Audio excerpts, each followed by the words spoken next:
Pernah kepikiran nggak sih gimana caranya menilai keberhasilan ribuan bisnis desa yang jenisnya beda-beda banget? Nah, pemerintah baru aja meluncurkan sistem pemeringkatan baru untuk BUMDes atau Badan Usaha Milik Desa yang tujuannya persis untuk itu. Yuk kita bedah bareng-bareng gimana sistem ini bekerja. Oke, coba kita dalamin sedikit ya. Bayangin deh, tantangannya ada BUMDes yang ngurusin pariwisata, ada yang fokusnya di pertanian, yang lain lagi di perdagangan.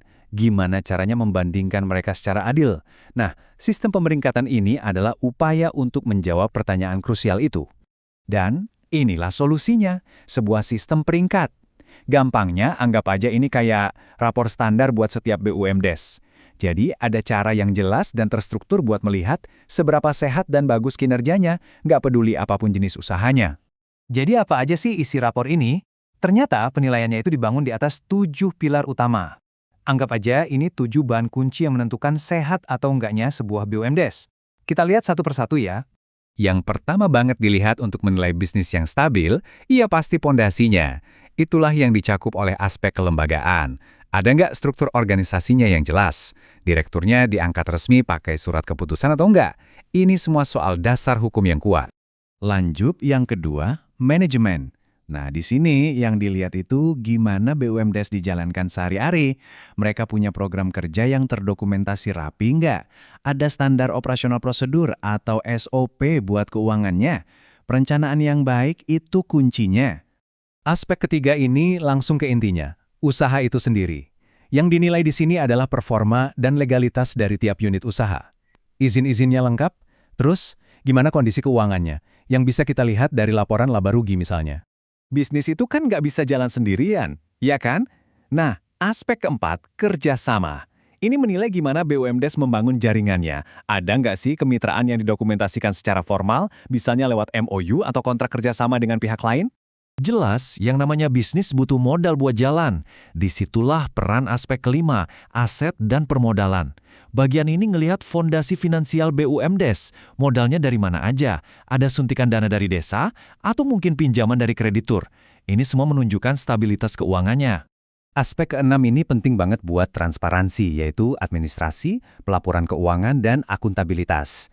Apakah BUMDes rutin bikin laporan tahunan? Dan yang lebih penting lagi, ada nggak mekanisme buat masyarakat kalau mau menyampaikan keluhan? Ini semua soal keterbukaan. Dan aspek ketujuh, mungkin ini yang paling utama, manfaat. Buat apa BUMDes ada kalau bukan untuk desanya, kan? Aspek ini mengukur dampak nyata mereka. Apakah mereka benar-benar ngasih kontribusi finansial kembali ke kas desa atau PADes? Oke, kita udah paham nih 7 aspeknya. Pertanyaan selanjutnya, gimana caranya semua ini diubah jadi angka alias skor? Yuk kita intip mekanismenya. Jadi gini, kuncinya itu ada di sesuatu yang namanya indikator. Setiap aspek tadi dipecah lagi jadi beberapa indikator yang lebih kecil dan bisa diukur. Ini yang bikin penilaiannya jadi objektif. Misalnya, buat ngukur aspek usaha, salah satu indikatornya ya total omsetnya. Biar lebih kebayang, kita lihat contoh konkret dari panduan resminya ya. Untuk indikator omset, skalanya jelas banget. Kalau omsetnya di bawah 10 juta rupiah, skornya 1. Tapi kalau bisa tembus di atas 500 juta, skornya maksimal, dapat 5. Simple dan sangat kuantitatif kan? Dan kerennya lagi nih, indikatornya itu nggak melulu soal duit. Coba lihat contoh yang ini, status kepemilikan kantor. Kalau masih numpang di kantor desa, skornya cuma 1. Kalau sewa, naik jadi 3. Dan kalau sudah punya kantor sendiri, skornya 5. Ini kan mendorong kemandirian. Yang menarik, sistem ini ternyata nggak kaku loh, cukup pinter buat beradaptasi. Bobot penilaian tiap aspek itu bisa beda-beda, tergantung jenis usaha BUMDes-nya. Contohnya nih, aspek usaha untuk BUMDes pariwisata punya bobot 16%. Tapi buat pertanian, bobotnya lebih tinggi, yaitu 19%. Kenapa? Ya karena bisnis inti di pertanian mungkin dianggap lebih krusial. Tentunya semua skor dan angka-angka tadi itu nggak akan ada artinya tanpa bukti yang jelas. Nah, bagian selanjutnya dari sistem ini adalah soal verifikasi. Semuanya harus bisa dibuktikan lewat dokumen. Betul sekali, setiap klaim harus didukung bukti. Setiap skor harus bisa diverifikasi dengan dokumen nyata. Misalnya nih, untuk membuktikan aspek kelembagaan, BUMDes harus unggah SK pengangkatan direktur. Buat aspek usaha, ya harus ada laporan laba rugi. Dan untuk aspek manfaat, harus ada bukti store ke kas desa. Semua harus jelas. Ini semua membawa kita ke satu pilar terakhir yang jadi penopang seluruh sistem ini, integritas data. Tanpa kejujuran dan akurasi, semuanya bakal sia-sia. Jadi, disinilah poin paling krusialnya. Panduan resminya bahkan memberikan peringatan yang sangat tegas, saya kutip langsung ya. Seluruh data yang diisi wajib mencerminkan fakta real di lapangan tanpa manipulasi. Ini adalah fondasi dari segalanya.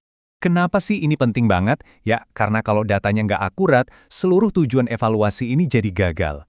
Peringkatnya jadi nggak valid, dan keputusan apapun yang diambil berdasarkan data itu, misalnya soal pendanaan atau pembinaan, bisa jadi salah sasaran. Jadi, setelah kita bedah semuanya, mulai dari 7 aspek, cara penilaiannya, sampai penekanan kuat pada integritas data, ini meninggalkan kita dengan satu pertanyaan besar. Apakah badan usaha di desa Anda sudah siap untuk standar transparansi dan akuntabilitas yang baru ini?